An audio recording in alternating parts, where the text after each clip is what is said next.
So welcome everybody to Fortuna Admissions video blog. My name is Caroline Diarte Edwards. I'm a director at Fortuna, and I'm here today with my colleague Catherine Tuttle. Catherine was an associate director in the Career Management Centre at Duke's Fuqua School of Business. So Catherine, the topic we wanted to discuss today is whether you can leverage a scholarship offer from one school to try to secure a scholarship offer from another school where you have an admissions offer but not yet a scholarship. So sometimes candidates have multiple offers, and maybe one or two of those come with a scholarship, but not all, and perhaps their top school has not offered them a scholarship. So what are your thoughts on that?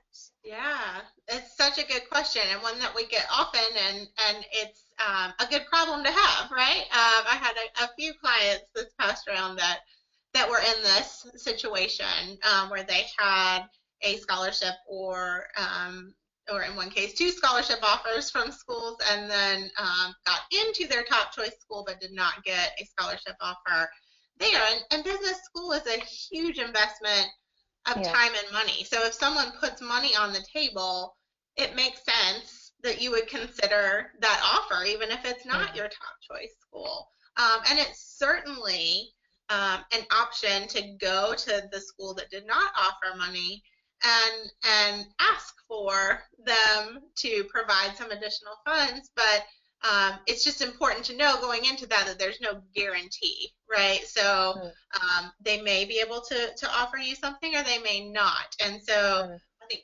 part of this process, and I talked about this with a client recently, is really understanding if the school you're going to ask for money is your top school, and if so, why? And kind of going back through that application, going back through those materials, going back through your notes, and reminding yourself and comparing, you know, the pros and cons of that school to the pros and cons of the schools that have put money on the table. Because ultimately, if we're going to ask, we want to know it's because we really want to go there, and if they gave you money that you would accept it.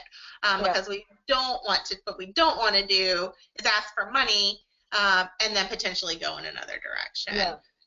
You know, if let's say they give you half of what the other school provided. So part of this is just a gut check, and is this the school you want? And if so, then let's go for it. And the first thing is, you know, like we said with the wait list, is to make sure you're following their protocols. Right? I mean, there's going to be some certain steps you have to take, certain people that need this information. It may be in writing, it may be an in-person conversation. Make sure you're following those steps appropriately. And then in that conversation, you know, again, reiterate your interest. So let them know, you know, who has provided a scholarship and for what amount, but why you would accept a scholarship from their school over that particular offer. The most important thing is to be genuine and to show that commitment to the school and that excitement for the school personally and professionally. And we want to be humble, right? I mean, remember, this is a human process. It is people asking other people. There's no scientific formula. So if you come across as arrogant or demanding, you know, chances are that person is not going to want to help you. So be as humble and appreciative and respectful of their time as you can. Yes, yeah, absolutely. And, you know, it is often very difficult for the schools because, you know, they have limited scholarship budgets, and, you know, whilst they would like to help everyone, you know, they can't. They'll often get these types of requests and not always able to fulfill all of the requests and the needs, I mean, even if they would like to. So, you know, having some understanding for the constraints that the school is under as well, I think is, you know, important to show. Yeah.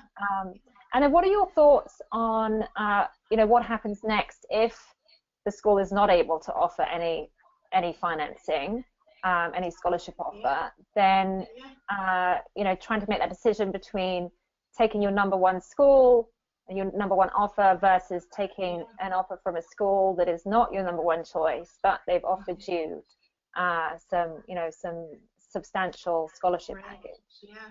Such a hard but good decision to have to make, right? I mean, I think that's where any admit weekends that you can attend can be incredibly helpful. Getting back on campus, being surrounded by current students, and being surrounded by your future classmates, I think can be incredibly helpful. I just had a client who was going back and forth on this issue, and who went to the admit weekend. And it was for the school that she did have a scholarship at that she was debating taking. And she came back and just said, oh my gosh, hands down, I'm not even going to ask the other school. It just reminded me of why I wanted to be there. You know, her fiance was there with her. They both agreed. They were both excited. So I think that is probably the biggest thing you can do is get back on campus and take advantage of some of these weekends that bring the community together. And then if you don't have that option, you know, depending on where you are in the timeline of the process, I would say reconnect with students and alumni that you've spoken to kind of, again, remind yourself of why it was you were attracted to each school, and kind of start to weigh those pros and cons more formally. Yeah. And in general, I mean, I normally advise clients, you know, in that situation, to take the offer from the school that really feels like the best fit for them, even if it's going to cost them more money in the short term. Because, you know, the return on investment from a top MBA program is very good. And so in the long term, it will pay dividends. You know, the difference in cost will not be significant over time, right, in the long run. So I would encourage them to take, you know, a long-term view of things, and go with the school where, you know, they feel, as you said, that it's absolutely the right environment for them, rather than taking a second choice option for the sake of getting that scholarship financing. If they have the option, of course, of you know, being able to finance the MBA with their savings and loans and so on. Right. And speaking to that long-term view, you know, looking at where their alumni are. Like, if you know where you want to be long-term, professionally, geographically, you know, industry-wise, then making sure that your long-term view is in line with where their alumni are, where they're living and working, and that often comes into play in a more substantial way at that point in the process than it does early on. Absolutely. Yeah. Yeah. Great. Okay, fantastic. Really interesting stuff. Thank you very much, Catherine. Lovely to chat again. For having me. Yeah. And we'll be in touch. Speak to you soon. Bye. Bye.